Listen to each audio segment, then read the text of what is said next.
They say you should punch a Nazi. That's what they say on Twitter. They say everybody go out, punch a Nazi. And the problem is they call everybody Nazis. Literally everybody. And if you are a liberal like me, I get called a sympathizer. Why? Because I agree with people who are against identity politics, or personally, I don't like identity politics, or I'm willing to sit down and have a conversation with various fringe groups. I have interviewed a former Soviet general in Ukraine. That does not make me a Soviet. I have interviewed a Brazilian gang leader and drug dealer. Does not make me a Brazilian gang leader or drug dealer. I've also interviewed and actually did a simulated training, nothing too crazy. I got a tour through a favela training scenario with a group of SWAT police in Brazil. It does not make me a police officer. I have sat down with refugees and immigrants and people who have escaped war, and it makes me none of those things. And I have also sat down with members of the alt-right and the far left, and it makes me none of those things. But you know what happens? If they don't like what you say, they will call you a Nazi and they will beat you up. And that's exactly what happened to Mr. Jeremy Hambly. Now, I want to point out before going forward with this story that we have the account of Jeremy Hambly, and that's all we have to go on. So if you choose to trust him, that is entirely up to you, but it's always important to take every story with a grain of salt. I do believe Mr. Hambly is very, very biased. His channel is very opinionated on one side of the debate, and that's okay, and that's fine. I don't agree with a lot of what he says. I understand the points he makes in a lot of his videos. And the same goes for people on the left, the right, whatever you want to call them. There's a lot of biased people. They do what they do. And I have my own biases. It is what it is. When I look at Jeremy Hambly, I think that he's a bit sensationalist. But I don't think he's wrong, and I don't think he's a liar. Or I should say, he's wrong sometimes, for sure. I disagree with him. But I don't think he's a liar. That's what I mean to say. I think that he has his opinions. He's allowed to have his opinions. He's going to express them. People like his opinions.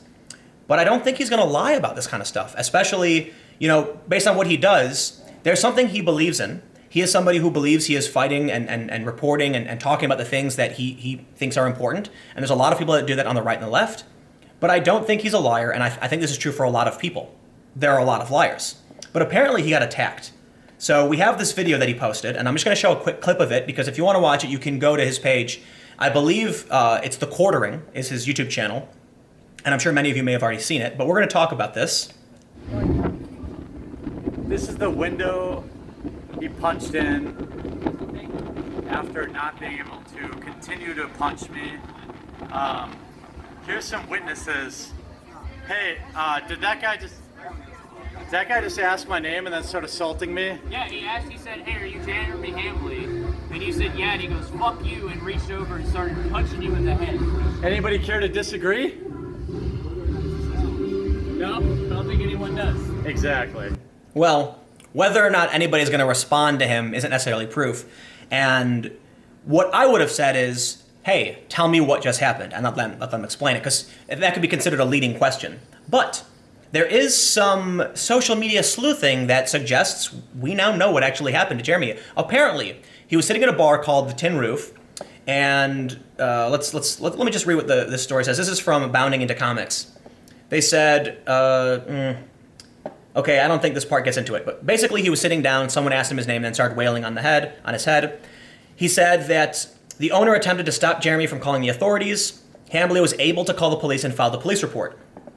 Hambly claims the bar didn't do anything to protect one of its patrons. He claims it didn't have a bouncer and didn't keep the guy out. The bar also refused to call the police.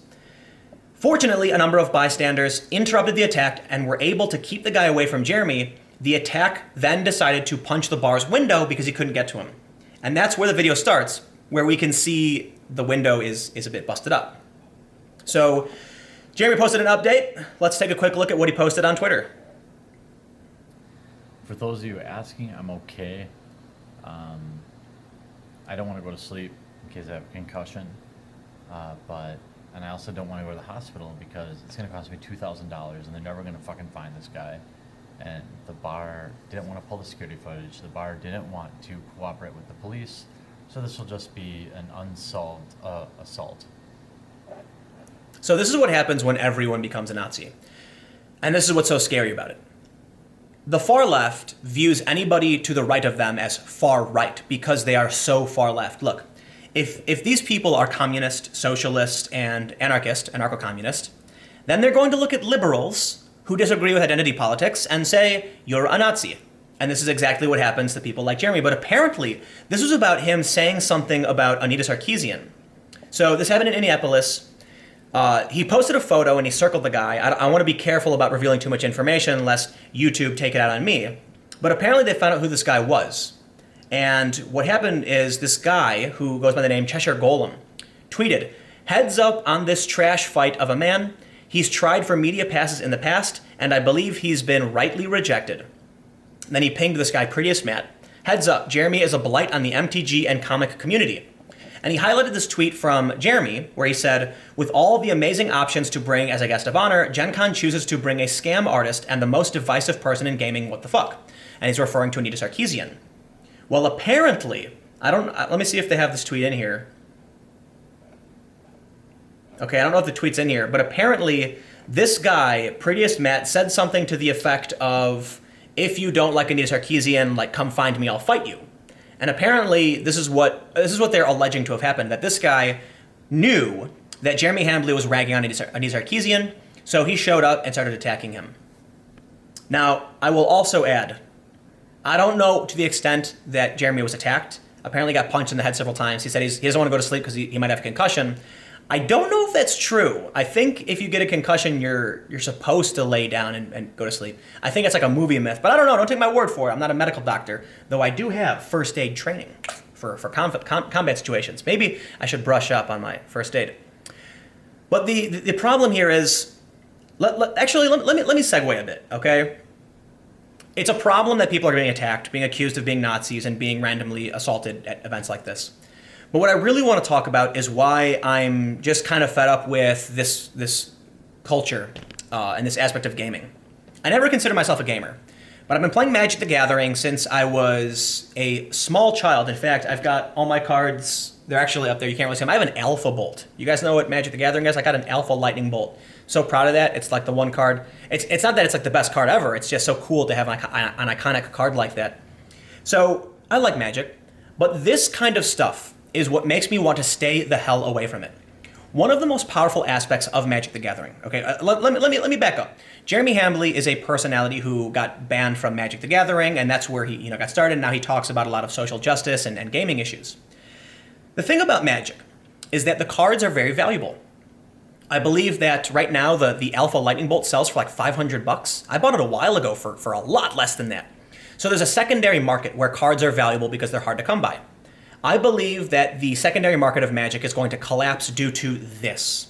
If someone like Jeremy Hambley can't go to a bar at a convention with some friends without being attacked, then why would a regular person want to be involved in a community like that? If Gen Con, which I'm actually not too familiar with, is going to play host to this kind of insane political theater, I don't want to have anything to do with that. I don't play a strategy fantasy game where goblins fight elves because I want to talk about identity politics.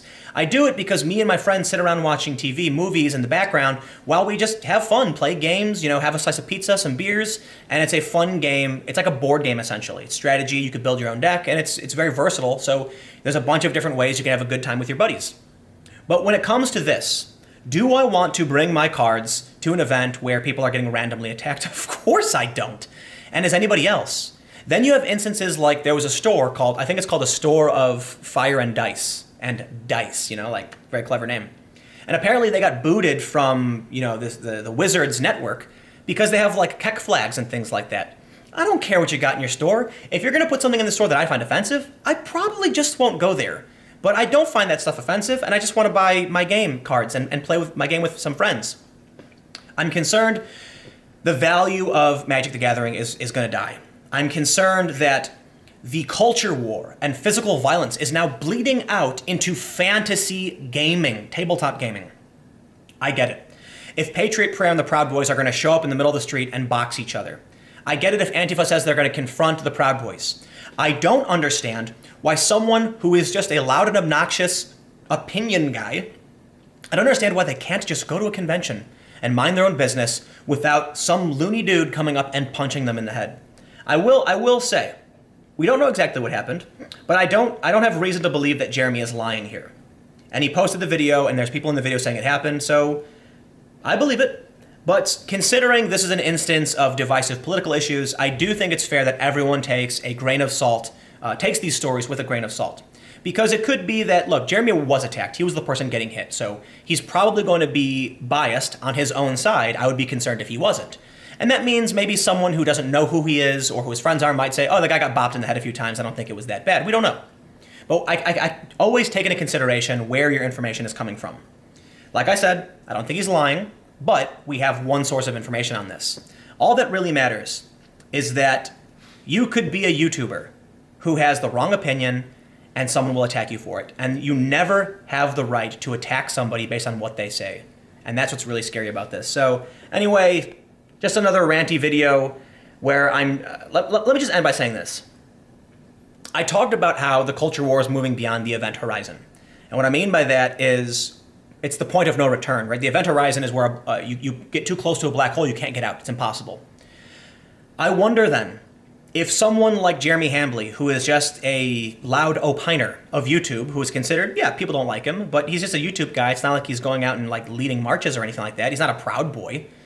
If he is going to be attacked at Gen Con, at a convention, because, I mean, people play Magic the Gathering and don't like him, it seems to me like the culture war and physical violence is starting to spread out, and that is worrisome. It seems like every time I talk about how this stuff is getting worse, it does. It does get worse. I don't know at which point things will get, bad where people don't want to go outside anymore. I don't know. What I can say is, why the hell would I want to go to these conventions, play these games, or be involved with communities like this? I don't, and I won't. So I don't know, it is what it is. Stick around. I don't know if I'll have another video up. I might, but anyway, I'll see you if I do.